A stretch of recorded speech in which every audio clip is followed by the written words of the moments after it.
بسم اللہ الرحمن الرحیم۔ السلام علیکم ورحمۃ اللہ وبرکاتہ۔ 14 اگست 1947 کو قائد اعظم محمد علی جناح رحمۃ اللہ علیہ نے پاکستان کی دستور ساز اسمبلی کو پاکستان کے مستقبل کے دستور کے خد و خال دیتے ہوئے اپنی وہ مشہور تقریر کی جس میں تمام شہریوں کو ان کے عقیدے سے بالا تر ہو کر ایک جیسا پاکستانی کہا تھا اور ان کو ایک جیسا شہری قرار دیا۔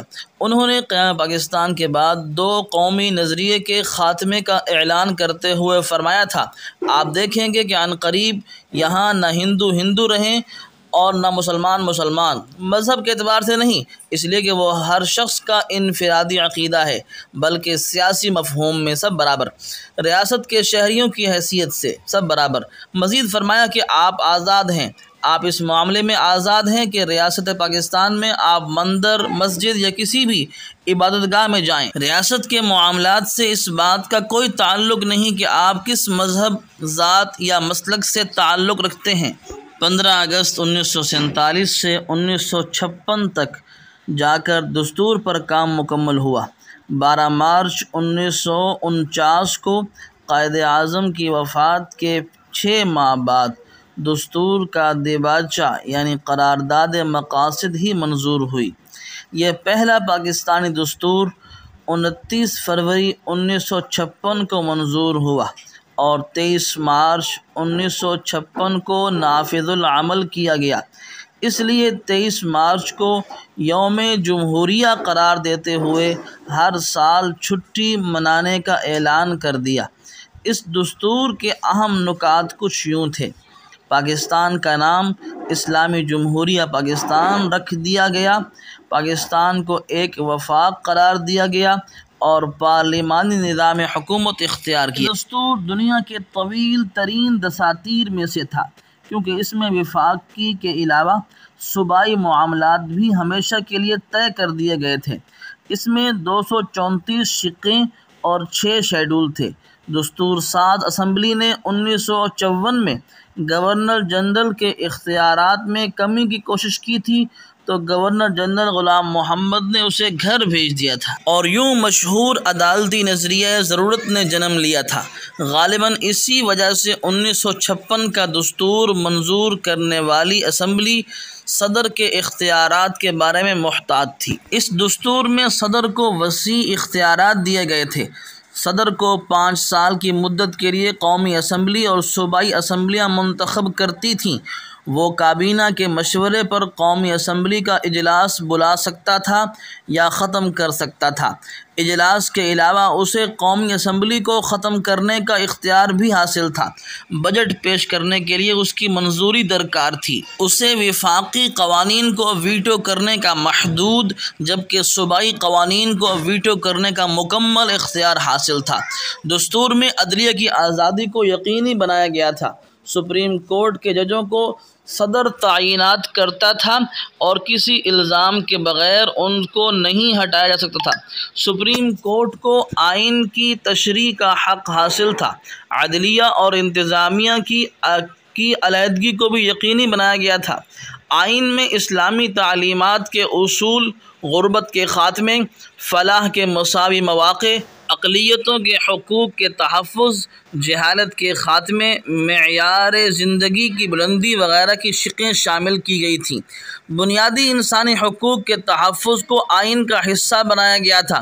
ان سے متصادم تمام ملکی قوانین اور پالیسیوں کو عدالت میں چیلنج کیا جا سکتا تھا۔ مسلمانوں اور غیر مسلموں کو یکساں طور پر یہ حقوق دیے گئے تھے۔ ان میں جان و مال آزادی، ذاتی تحفظ، آزادی اظہار رائے، نقل و حرکت کی آزادی، شہریوں کی پرائیویسی کا تحفظ وغیرہ شامل تھے۔ اردو اور بنگالی کو قومی زبان قرار دیا گیا تھا اور انگریزی کو سرکاری امور کی انجام دہی کے لیے 25 سال تک اختیار کیا گیا تھا۔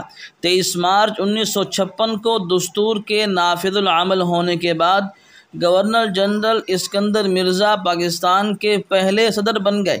7 اکتوبر 1958 کو اسکندر مرزا کو عوامی لیگ اور مسلم لیگ کے مذاکرات کے باعث اپنے اختیارات خطرے میں محسوس ہوئے تو انہوں نے پاکستان کا پہلا دستور منسوخ کر دیا اور ملک میں مارشل لا لگاتے ہوئے انتہائی ذہین قوم پاکستانی قوم کی امنگوں کے عین مطابق ایک برانڈڈ نیو دستور تیار کرنے کا اعلان کیا۔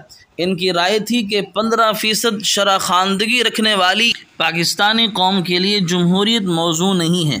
اس کے 20 دن بعد 27 اکتوبر 1958 کو army chief general Ayub Khan کو خیال آیا کہ 15% شرح خواندگی رکھنے والی قوم کے لیے جمہوریت کے علاوہ صدر سکندر مرزا بھی موزوں نہیں ہے۔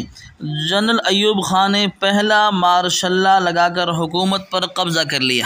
اتفاق ایسا ہوا کہ اگلے سال ہی یعنی 1959 23 مارچ آ گیا۔ اب ملک میں مارشل لا لگا ہوا تھا، قوم کو 23 مارچ کی چھٹی بھی چاہیے تھی۔ جنرل صاحب اپنی کابینہ سمیت سوچ میں پڑ گئے کہ کیا کریں اور مارشل لا کے زمانے میں یوم جمہوریت کیسے منائیں۔ کسی نابغے نے انہیں بتایا کہ قرارداد لاہور کو قرارداد پاکستان کا نام دے دیتے ہیں اور 23 مارچ کو یوم جمہوریہ کی بجائے یوم قرارداد پاکستان کی چھٹی کر لیتے ہیں۔ اب اس میں معمولی سا ایک مسئلہ تھا۔ مسلم لیگ کی ورکنگ کمیٹی کا تاریخی اجلاس 22 مارچ 1940 کو منٹو پارک لاہور میں ہوا، جس میں مسلمانوں کے مسائل کے حل کے لیے قرارداد کے ڈرافٹ پر بحث کا آغاز ہوا۔ 23 مارچ کو اسے اوپن سیشن میں پیش کیا گیا۔ اس ڈرافٹ کو 24 مارچ 1940 کو منظور کیا گیا تھا، جسے پہل قرارداد لاہور اور اب قرارداد پاکستان کے نام سے جانا جاتا ہے۔ 24 مارچ کو منظور ہوئی تو 23 مارچ کو قرارداد کی منظوری کا دن کیسے قرار دیا جا سکتا ہے؟ لیکن یہ پاکستان ہے، ہو گیا۔ ممکن ہے 22 اور 24 کی ایوریج نکالی گئی ہو، ممکن ہے ڈرافٹ تیار کرنے یا منظور کرنے کے دن کو اہمیت نہ دی گئی ہو۔ جمہوریت میں ہی ترقی اور اتحاد کا راستہ ہے، تمام شہریوں کو برابر سمجھنے اور آئین میں موجود وعدے پورا کرنے میں ہی فلاح ہے۔ یہی ہم سب کا پاکستان ہے۔ قوم کو 23 مارچ کو پاکستان کا یوم جمہوریہ مبارک ہو۔ ہم سب کا پاکستان مبارک ہو۔